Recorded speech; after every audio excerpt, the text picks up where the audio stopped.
Joining us now is OjyOkpe with stories trending around the world. Hello, Jinx. Good morning, Dr. Abati. Well, how are you this morning? Yes, I did. I watched you guys earlier and I decided, I actually was wearing red and I said, I will just not coordinate this time. You know I don't like to be left out. Once I saw it, Oji has done it again. I always do that. But you know I'm a fashion model. I cannot not do that. Good morning. Always a fashion model. How are you this morning? Very good. Rufai, Okwesilieze+El-Rufai. You are too much. Vendor scandal.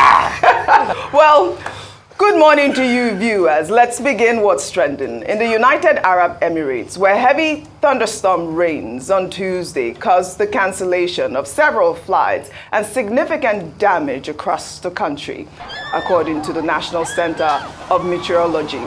It was the largest amount of rainfall over a 24-hour period since records began in 1949. Homes and roads were flooded and partially submerged. Cars were left abandoned. The tarmac at Dubai International Airport was also flooded as planes made their way around what looked more like a lake.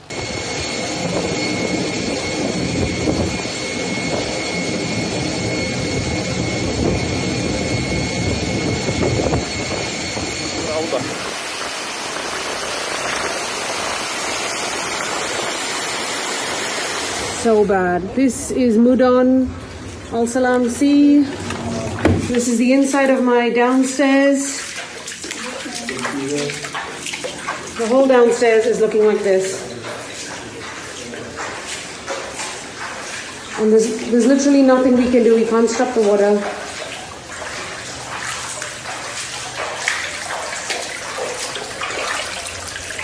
That's continuing to flow into my house.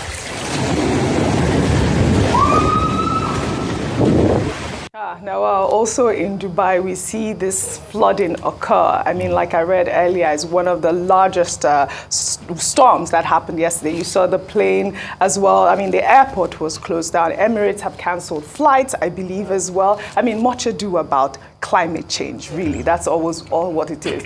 Well, in Nigeria, before I come to you, the Minister of Water Resources and Sanitation, Professor Joseph Utsev, has called on Nigerians to take proactive measures to address the potential flooding risks with 31 states and 148 local government councils that have been identified as vulnerable. The high flood risk states include Adamawa, Akwa-Ibom, Anambra, Bauchi, Bayelsa, Benue, Borno, Cross River, Delta, Ebonyi, Edo, Imo, Jigawa, Kaduna, Kano, Kebbi, Kogi, Lagos, our Lagos, Nasarawa, Niger, Ogun, your Ogun, Ondo, and all of that. I mean, very, very important. I mean, I think that it was important. They always issue these warnings to the federal government and all stakeholders, Nigerians as well, to make sure that they come together and, you know, avoid things that could cause flooding, drainage, putting, trash in the bin and all of that. Dr. Abati. Well, many people were surprised about the incident in Dubai, yes. Not just in Dubai, also in the other cities.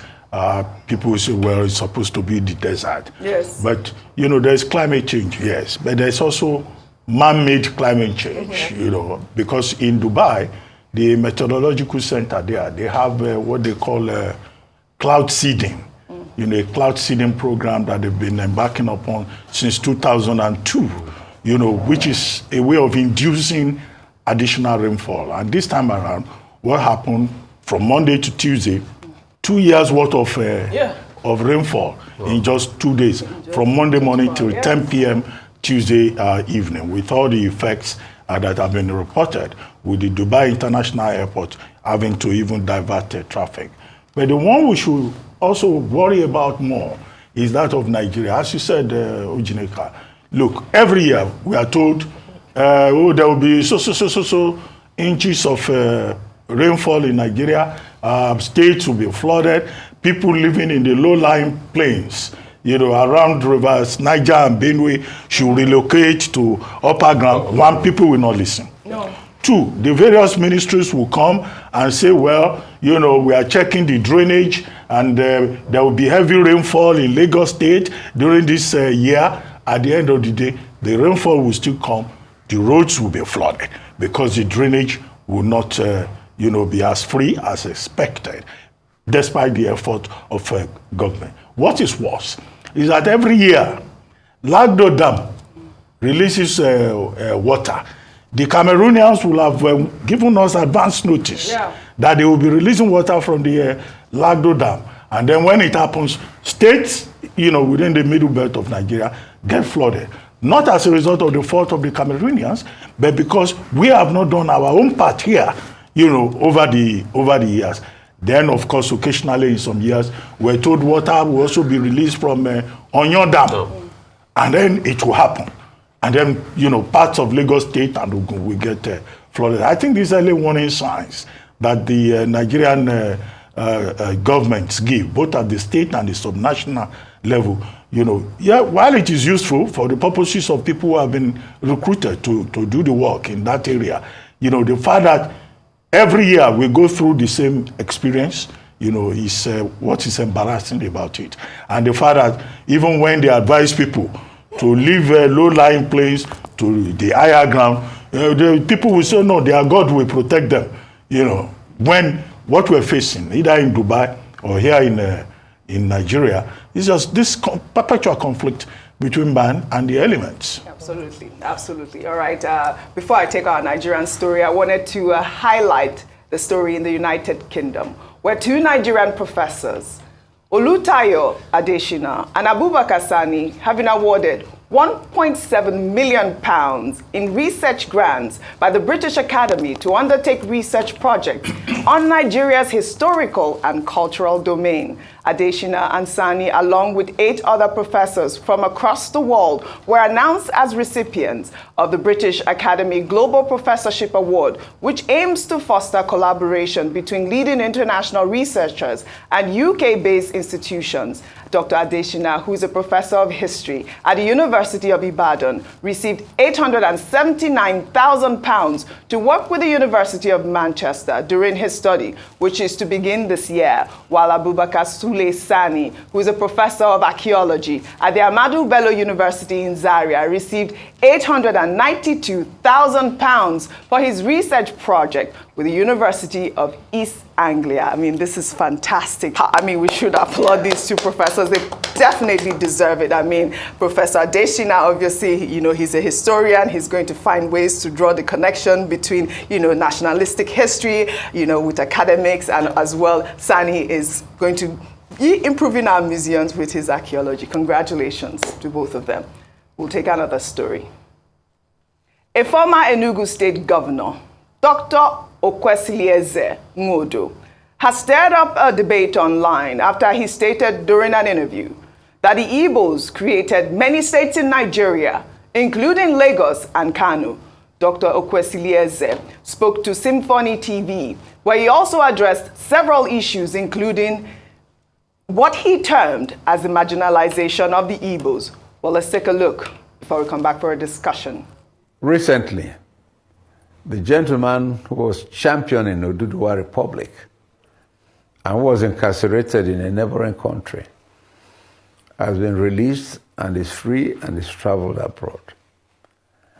Now, Nnamdi Kano, who was also championing the creation of Biafra, has been kidnapped, incarcerated, even after the courts have said that he has no case to answer. The Igbo see it as further telling them that they are second-class citizens in their own country, and there is a different treatment for them as compared to others. If they allowed the Igbos to thrive and to influence others positively, rather than hounding them wherever they are, I think the country would have developed faster and better. Igbos created Lagos, Igbos created Abuja, Igbos created Kaduna, Kano, most of the country, Port Harcourt. And when you have such people, it is the country for the country to use them to the country's advantage and not to continue to suppress them. Have you See, Rufai, you know that this has caused a huge debate on social media as well, because only recently we had the Oba of Benin talk about the fact that the Benins built Lagos. I mean, but he didn't just mention Lagos; he also mentioned other states as well as Kano. I mean, I guess it's about context. The clip that was online was shorter than what I have just played, so that you'll understand his point, which is more of the marginalization of the Igbos, and people were drawing up a conclusion. I believe there was an article, if we pull that up, where, at the time it was in 2007, where Nasiru-El-Rufai talked about the fact that it's about, the Igbos have bought about 73% of the land in Abuja, as well as, another tweet there where someone talked about the fact that the Igbos own the manufacturing sector in Lagos. But over to you, Rufai. Okay. So I think it's for context. I understand the talk about marginalization and all of that, but also he made a mistake. It's called the fallacy of hasty generalization. The Igbos, yes, made tremendous impact in the economic landscape of Lagos. Post-colonial days, the likes of the Ojukwu's father and everything. But there were other also groups that made impact. So they didn't entirely create it. It was a potpourri of many groups. If you're going to go back historically, I think my very good friend and brother Ed Kiazo wrote a book on it called The Woman Line, which is the historical antecedents of the role the Germans even played in Lagos. How they were the biggest industrialists, the glacis of this world, and what they churned out in trade of palm oil, which they were using to make lubricants for. That's the late 1800s. So the British too had trading hubs. People from different nationalities, the Takbas and other people too also had trading hubs. The Igbos too made a dent, but you can't say somebody entirely created everything, because there's an historical antecedence to that. So I think that's where he made the mistake of fallacy of hasty generalization. But you can't also deny the work of the Igbos as regards entrepreneurship. I mean, I wrote a piece recently, which was supposed to be a piece, part of a book I'd been writing, but I'd not finished, which is about the Igbo youth entrepreneurship system.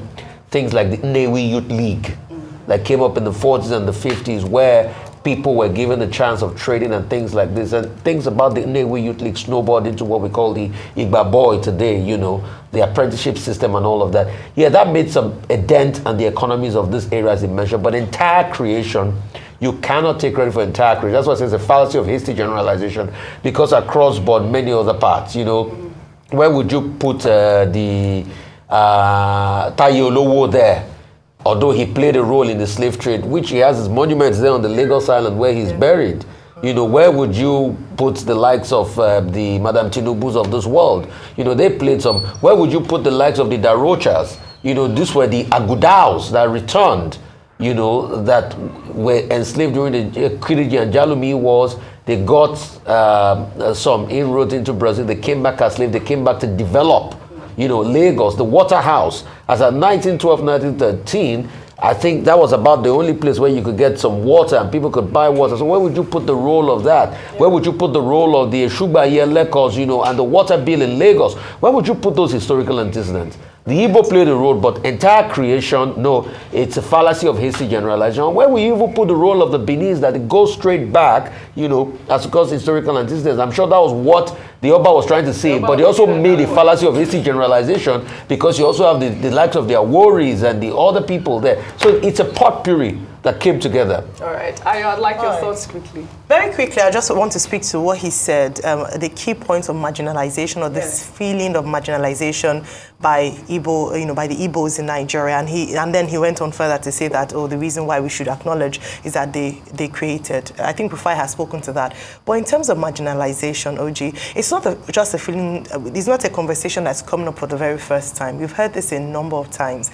And if we don't address these concerns, even though they might be whispers and now even becoming loud voices by key stakeholders, we might be having a challenge on our hands. What has been said is that we need a national identity in Nigeria where each tribe feels included. Absolutely. And feels like they are well represented at every level. We've tried different legislature, different schemes, NYSC, federal character, but it doesn't seem to have brought that needed solution to this feeling of disenfranchisement by different people and different tribes. And so one of the key things I would take away from this is that this administration must begin to work out how to bring people together in Nigeria, this oneness. If you see the vitriol on social media, especially when it comes to ethnicity and ethnic divide, it is a recipe for disaster. We have some of these people who speak about these things, who are government spokespersons, who are spokespersons of some state governors, and they're allowed to make very careless statements without any redress at all. We have to address this. There's a need for us to have a national identity where we think first as Nigerians before we start to think of ourselves as, from different ethnic groups. But this will only be addressed if everyone feels included and no one feels sidelined, especially when it comes to critical things in nation building. So I think there's some merit to what he says, and it should be thought about. It should be taken further, and hopefully we will be able to address this division that we currently face. Well, two quick things. The first thing is that nobody can deny the fact that the Igbos have contributed to the making of Nigeria over all times. There's no doubt about that. And that is why there's this common saying that if you go to a community anywhere in Nigeria, if you don't see an Igbo man there, leave the place. It means that that place is not prosperous. But that's common apocryphal saying. The second thing is that it's not only Igbos that feel marginalized in Nigeria. Virtually every group. You have had Tiv nationalism, you have had the Ijaw nationalism, you have had the Yorubas also saying that they are marginalized. Even at a time when a Yoruba man is president of Nigeria, you have had Hausa nationalism, you've had Fulani people also complaining about marginalization. After all, a few days ago, somebody was quoting the Northern Elders Forum, saying, okay, it was you brought the story. So now the issue here is that this is part of the challenge of nationhood, for us to have a country where tribe or tongue may differ, all of us can live together in harmony and brotherhood. Fantastic. The number 3 point is that Section 42 of the 1999 Constitution talks about freedom from discrimination. So nobody inside Nigeria, whether male or female, should be discriminated against either on the basis of ethnicity or religion or circumstances or place of birth. Fantastic. Now, until we begin to respect our own laws, you keep having this conversation about, this group is superior, that group is not superior. But we have excellent people in every part, in all the 774 local governments that make up this territory called Nigeria. Fantastic. Well said, you all. I love that debate. Well, all right. Yesterday we took the story of El-Rufai and we talked about the fact that he didn't respond to the Kaduna state governor. But anyways, in the meantime, we'll take another story. The Kaduna State House of Assembly on Tuesday set up a 13-member fact-finding committee to investigate financial transactions, loans, grants, and project executions under the 8-year administration of former Governor El-Rufai. During a special session, House Speaker Honorable Yusuf Liam moved the motion on matters of public importance, asking the House to investigate the loans borrowed by the former governor, stressing that it was important for the people of the state to know how the loans were used. Fantastic news at this point. Well, in the same vein, the Kano State Anti-Corruption and Public Complaints Commission has brought fresh charges against the national chairman of the All Progressives Congress, Abdullahi Ganduje. The chair of the anti-graft agency said the commission is investigating a case in which the Ganduje administration allegedly diverted 51 billion naira. The commission also stated that during the twilight of the Ganduje administration, 1 billion naira was withdrawn from the state's account for road rehabilitation, but the sum was allegedly diverted. Abdullahi Ganduje has been in the news lately. Coming from his Bajue suspension, that's what I call it, from the APC, and his reintroduction. But I love the fact that this probe is going on within all of the states. Well, in Niger State, Governor Umar Bago has issued a shoot-at-sight order to security operatives in the state amid heightened insecurity, and has also declared a state of emergency after 2 persons were killed during an attack by thugs in Minna, the state's capital. Governor Bago gave the orders while speaking with journalists during the annual Durbar Festival on Sunday. The governor blamed the unrest on artisanal miners, adding that maximum force has been adopted to tackle the situation. He also added that any building found housing thugs will be demolished and that any thug found with any weapon will be dealt with accordingly. Dr. Bati, you know the law, but because I mean, I have to ask you, does he have the powers to do that? Shoot at sight? Only yesterday we saw him throwing wads of Naira notes, and now, maybe the governor was speaking simply out of emotion and concern, because there were reports that some thugs, seized a community. And he was also quoted as saying that this was as a result of the activities of artisanal miners in that state. But, nobody should be shot on sight. That's simply jungle justice. And our laws do not provide for jungle justice in terms of conduct. Where people commit a crime or any type of felony, they are to be arrested and then made to go through due process. Absolutely. So shooting people on sight, it's out of the question. As for the probes that you referred to in Kano and in Kaduna State, look, there should be no, simply because we're running out of time, there should be no witch hunt. This should not be out of political vendetta. And the persons who are being probed, they know, as persons who have gone into the public arena, once you go into the public arena, you can be asked to come and give account. That is it. And I'm sure that Okwesilieze+El-Rufai himself, who has been governor, who has been in charge of due process, he knows that a day like this could come. Absolutely. And I'm sure he has enough ability to be able to make himself available and defend himself. Well, as for Alhaji Ganduje, Dr. Ganduje, well, again, there should be no political vendetta. There should be no witch hunt. Every human being, whoever they are, should be allowed to have a fair opportunity to defend themselves. Well said, Dr. Batin. We'll take our final story under entertainment. Just days after popular cross-dresser Bob Risky was sentenced to 6 months in prison for abusing the Naira, the Economic and Financial Crimes Commission on Tuesday filed a 3-count charge against famous nightlife promoter Pascal Okechukwu, also known as Cubana chief priest, for alleged abuse of the Naira. The anti-graft agency, in a statement released on Sunday, had said that it is investigating several celebrities who may have been involved in currency abuse. Cubana chief priest was accused of spraying and tampering with the Naira at a social event on February 13th, 2024 at Eko Hotel to the tune of 500,000 Naira, a crime punishable under Section 21 of the CBN Act 2007. He was also accused of spraying money back in 2020.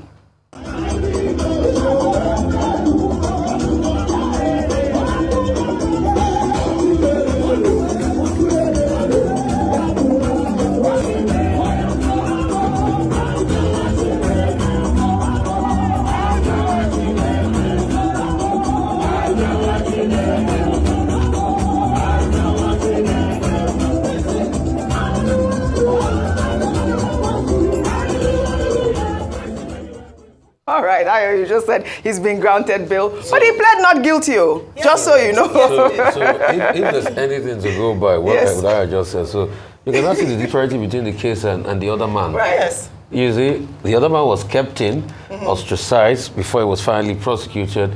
This one has been granted bail. So that's why I say, this our fight against corruption. I still keep daring the EFCC. They should start with the political class. There are many videos of politicians that don't have immunity that have been shown to have sprayed money. If you can really go for it, we know you are ready and you are serious. Also, people within your own fold that have been seen to do these things, please go rat it out, rat them out. Of course the world is watching and want to see how this case will be handled compared to the way, to be fair, it's before 2 different judges. So like Dr. Bati said, the judge has the discretion to give his sentence to people. I think it would be really sad if there's a stark difference in the way that his case is being handled compared to Bobby's case. Well said. Very big shame. Dr. Bati, we have no time. Well, quickly, maybe people will learn from this to know that the law exists, Section 21 of the CBN Act of 2007. Right. And now government is testing the law. All other questions you can raise about conflict between the law and culture. Yeah, because but some you know people they say, stated 3 different charges back in 2020. So what's going on with that as well? Back since 2020. No, his charge sheet Yes. talked about infractions in 2020, Yeah. 2023, and 2024. But he will get his lawyer, he will defend All right. himself. But at least people are, there's a change of attitude that we're Please don't witnessing. spray money, just deliver it. Give it out. Like this. Well, all right. Okay, thank I'd you like very to much, thank you all for Angelica. your great analysis, as always, on What's Trending. Well, that's all I have for you guys on What's Trending today. I'll see you all tomorrow.